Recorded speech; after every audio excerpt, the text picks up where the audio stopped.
Absolutely, absolutely. Because indeed, during this time, while the full-scale war has been ongoing, the Russian authorities have already prepared changes to the legislation quite well. And accordingly, they have carried out a, well, let's say, renovation of all sorts of lists of those liable for military service. They have coordinated and linked them with border control databases. And so as soon as a person has essentially some kind of, I don't know, a light bulb, figuratively speaking, lighting up in this database, some red color indicating that they were supposed to receive a summons to the military enlistment office, but didn't, or they need to, as they like to say, undergo a verification of their registration data. You didn't specify something there. Please come to the military enlistment office, and once you're there, hello, and as they say, you won't be leaving. It's not just a case of easy to get in, hard to get out. No, getting in is more or less free, but the exit is simply closed, and you can't leave anymore. But essentially, we perfectly understand that today Russians have absolutely no rights left that are written in the constitution. Because Vladimir Putin, as many people often say, has completely wiped his feet on this constitution. And frankly, it is not even worth the paper it is printed on. Well, on the other hand, how can Russian society as a whole react to this right now? And on the other hand, the question arises for me, how is it that United Russia, the party, still remains in the lead in terms of support? Considering that they see what is happening, and I'm not even talking about the special military operation, about the war against Ukraine, which has clearly already missed all deadlines. But still, let's give credit where credit is due regarding the ratings, so to speak. United Russia's ratings are falling, just as Putin's personal ratings are falling, and they are falling almost constantly. Therefore, the question of what will actually happen during the voting is a separate matter. But at the same time, we see that the only party that wasn't afraid to declare that they were against the war was simply removed from the elections, and in a way that hadn't happened before. When the party had been registered by the Central Election Commission, they had already been put on the ballot. And then Pamfilova said, oh, wait to print. There might be changes. There hadn't even been a court hearing yet, and Pamfilova had already warned that there might be changes. Why? Because despite the fact that there were 10 parties left on that ballot, that is 4 parliamentary ones and 6 random ones, no one else has the courage to say that the war must be stopped. And since so many Russians were truly ready to support this clear anti-war position and cast their vote for Yabloko, despite all of the past negative ratings that had unfortunately accumulated over time, voting for Yabloko became, in a very real way, a none-of-the-above option that stood firmly against the current government's policies. But naturally, the authorities quickly realized that Yabloko's rating was growing by 6% a week, and they quickly removed it from the ballot. Therefore, there are no anti-war parties left on the ballot now. Perhaps in some single-mandate districts you might come across decent candidates, but there are no normal parties left. Olga Vladimirovna, what about Putin's power vertical itself? I read one of the articles today, one of the articles published by opposition media outlets that were forced to leave the Russian Federation. And they write that Putin has, after all, managed to finish off and pressure the oligarchs and business. Let's put it this way, Russian business, so that they would voluntarily, compulsorily make contributions to the military budget to the war. And so Putin managed to squeeze out about 400 billion rubles, which suggests that yes, there are financial and economic problems. But on the other hand, it also suggests that Putin fully understands the stalemate of the war against Ukraine, that money has to be dug up from somewhere. What backup plans does Putin have, in your opinion? Putin has no backup plans left. So this is agony. It is agony. Absolutely, because the war must be stopped. And there are no other ways to improve the situation, primarily in the economy. I'm not even touching on politics right now. The fact that elections aren't elections, the fact that people can't even protest, right? They were chasing away even those who decided to sit on the benches near the Supreme Court while waiting for the decision. So you sat on a bench, get out, because the police think that you can't sit on the benches here at the Supreme Court. I'm not even talking about all those who were issued warnings because they approached the Supreme Court itself during the first hearing and dared to. Just imagine drawing peace to the world on the asphalt. How is this even possible? What is this? They also wrote, may there always be sunshine. Or maybe someone did write that. No, those are completely forbidden words. Peace today, just like, by the way, a dove, is also practically a forbidden image. Actually, one of the reasons for removing Yabloko was that they didn't have a copyright for the dove. Just imagine, it turns out you need to have a copyright for a dove. And because of this, they remove and cross a party off the ballot. Well, I mean, it wouldn't even cross a normal person's mind, but that's for a normal person. But for the prosecutor's office, the Central Election Commission, and the Supreme Court, this fits perfectly well in their heads. And on these grounds, they remove them. So yes, that is how everything is happening in Russia right now and will continue to happen as long as Putin is in power, because Putin does not want to end the war. And the only way to have the internet, to have gasoline, and for everything to be more or less decent in general is to end the war. There are no other ways. Well, yes, you are completely right. And Lavrov confirmed the Russian Federation's intention to continue fighting. Moreover, they are now also eyeing Great Britain, saying that Great Britain is an accomplice in the war. Thus, it seems to me, Putin's vertical, that's how I figuratively refer to Putin, Lavrov, and all the participants in the terror and war against Ukraine, they are looking for justifications in this way before the Russians. Like, why has the war against Ukraine been going on for so long?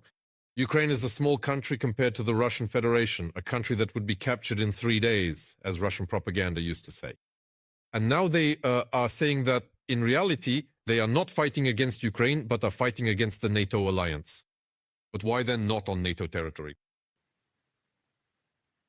Well, that's, so to speak, you just wait. They are preparing for that too. And all sorts of hybrid threats are quite being prepared. Look at how many people have already been killed in Poland, right? Just literally, well, while it hasn't been established yet, truth be told, but just yesterday evening, they found dead another Russian opposition figure who had received political asylum in Poland, and he is lying with a smashed head in the apartment he was renting. What from? It's unclear for now, but nevertheless, the whole apartment is covered in blood, right? In the Baltic states, various hybrid threats and acts of sabotage are also constantly being prepared. And I wouldn't be surprised if assassination attempts, political assassinations start there too. The Kremlin wants to show that these very opposition figures who, well, left for abroad are accessible and they can always be killed if they don't shut up. The main thing is for everyone to be silenced. The main thing is that no one says that the Kremlin continues to wage a criminal war. The main thing is for Russians to shut up. Well, and where will they look for the relevant Russians? Or at the same time, of course, to harass in every possible way those countries that are located, unfortunately for them, on the border with the Russian Federation. Another important point, Olga Vladimirovna. And what do you think now when, in general, Putin and the Putin vertical have chosen the path of war? What could be painful for Putin and what could break his plans to wage war against Ukraine?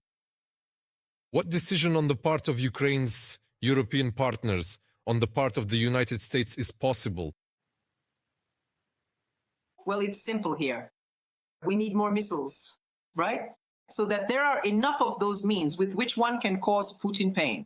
After all, look, it's no coincidence that Putin went somewhere beyond the Urals to the Far East. He even holed up on Iturup Island just to be further away from Ukrainian drones so that, God forbid, something doesn't reach him. And imagine when it's not just some test launches of Flamingo missiles being carried out, but a full-scale bombardment with these missiles. Where will Putin be sitting? Will he just keep sitting behind the Urals? And what about the capital of our motherland, Moscow? It's there without him. By the way, a very convenient situation. Putin is not in Moscow.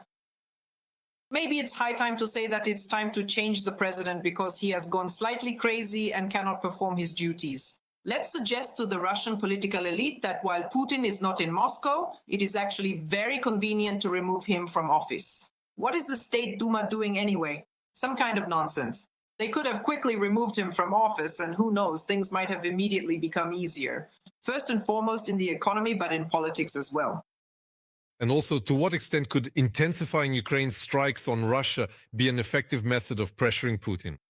These are drones, these are strikes on thermal power plants, these are strikes on oil refineries, these are strikes on infrastructure. That is, in principle, mirror strikes, which Russia is inflicting on Ukraine.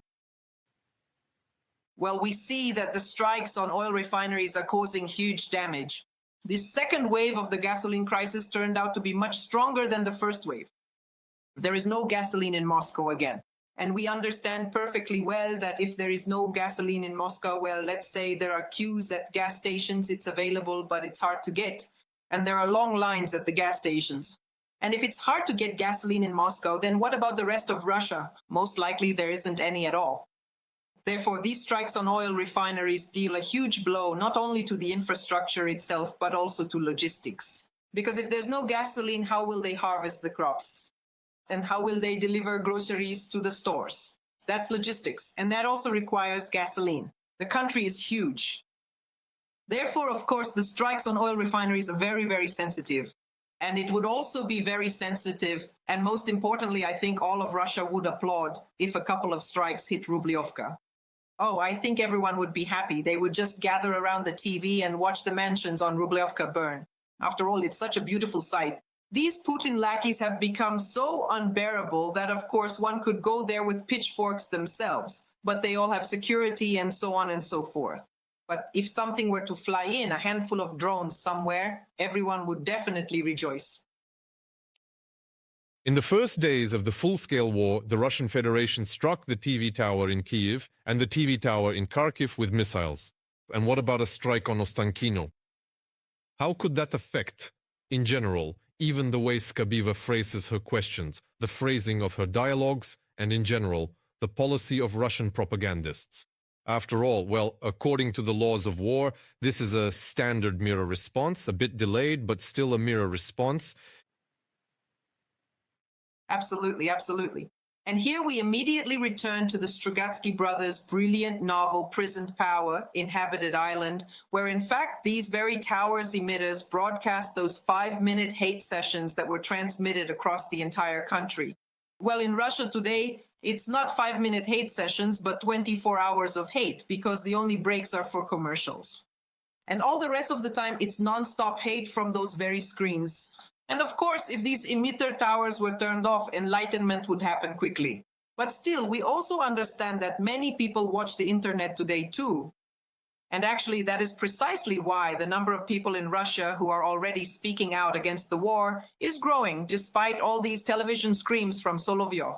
And by the way, Solovyov's ratings are constantly falling, which is telling. Therefore, no matter how they shriek, no matter how they spit venom, even now Russians are less and less willing to, I don't know, I can't find the word, to listen to and watch this television filth.